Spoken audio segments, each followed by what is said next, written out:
Anak-anak, hari ini kita akan belajar tentang mandi wajib setelah haid dan ihtilam.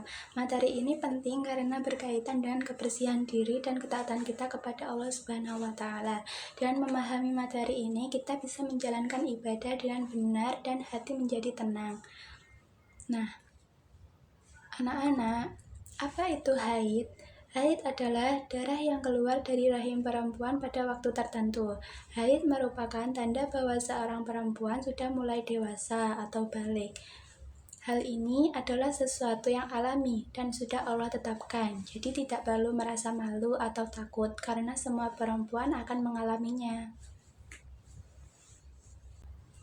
Siklus haid.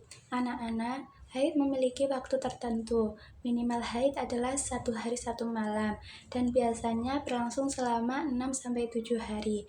Waktu maksimal haid adalah 15 hari 15 malam. Setelah haid selesai, ada masa suci sebelum haid berikutnya. Ini semua menunjukkan bahwa tubuh manusia diciptakan Allah dengan sangat teratur dan sempurna.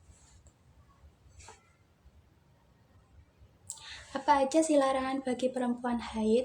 Saat seorang perempuan sedang haid, ada beberapa ibadah yang belum boleh dilakukan, seperti sholat, puasa, tawaf, membaca dan menyentuh Al-Quran, serta berdiam diri di masjid. Ini bukan hukuman ya, tetapi bentuk kasih sayang Allah agar kita menjaga kebersihan dan kesehatan tubuh.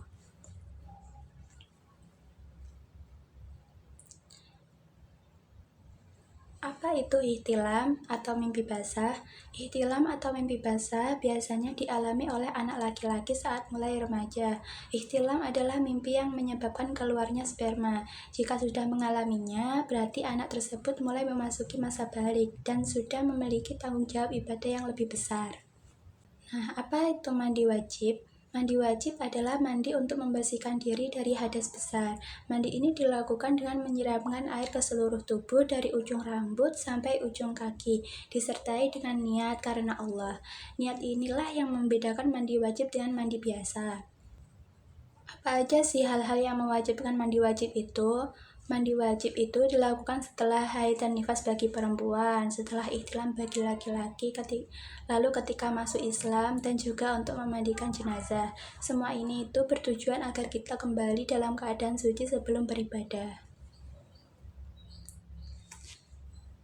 Nah, apa sih perbedaan mandi wajib, mandi sunnah, dan mandi biasa itu? Kalau mandi wajib itu hukumnya wajib, jika tidak dilakukan maka berdosa. Kalau mandi sunnah adalah mandi yang dilakukan mendapat pahala, dan jika tidak dilakukan maka ia tidak berdosa, seperti mandi Jumat. Sedangkan mandi biasa adalah mandi sehari-hari untuk menjaga kebersihan tubuh. Semuanya baik, tetapi mandi wajib itu memiliki aturan khusus ya. Syarat-syarat sah mandi wajib. Syarat mandi wajib antara lain beragama Islam, sudah bisa membedakan mana yang baik dan mana yang buruk, menggunakan air yang suci dan mensucikan, serta tidak ada penghalang air ke kulit.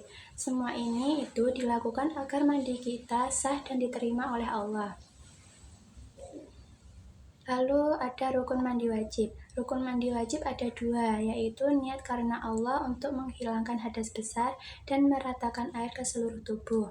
Jika 2 hal ini sudah dilakukan, maka mandi wajib kita sudah sah.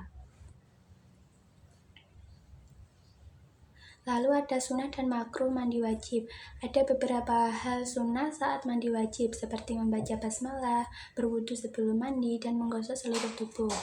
Sedangkan yang makruh adalah berlebihan menggunakan air dan mandi di tempat yang kotor. Ini termasuk makruh ya, atau yang dilarang sama Allah, tapi jika dikerjakan juga tidak berdosa. Islam mengajarkan kita untuk hidup bersih, rapi, dan tidak berlebihan. Lalu ada tata cara mandi wajib. Mandi wajib dimulai dengan niat. Gimana niatnya? Nawaitu husla lirafil hadasil akbari fardalillahi ta'ala.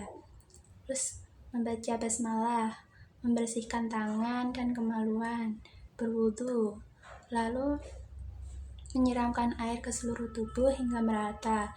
Dimulai dari bagian kanan, kemudian kiri. Lalu dilakukan dengan tertib dan tenang agar ibadah kita lebih sempurna. Anak-anak, mari kita selalu mengulang kembali pelajaran hari ini di rumah agar semakin paham. Semoga ilmu ini bermanfaat dan membuat kita semakin rajin menjaga kebersihan serta taat kepada Allah Subhanahu wa Ta'ala.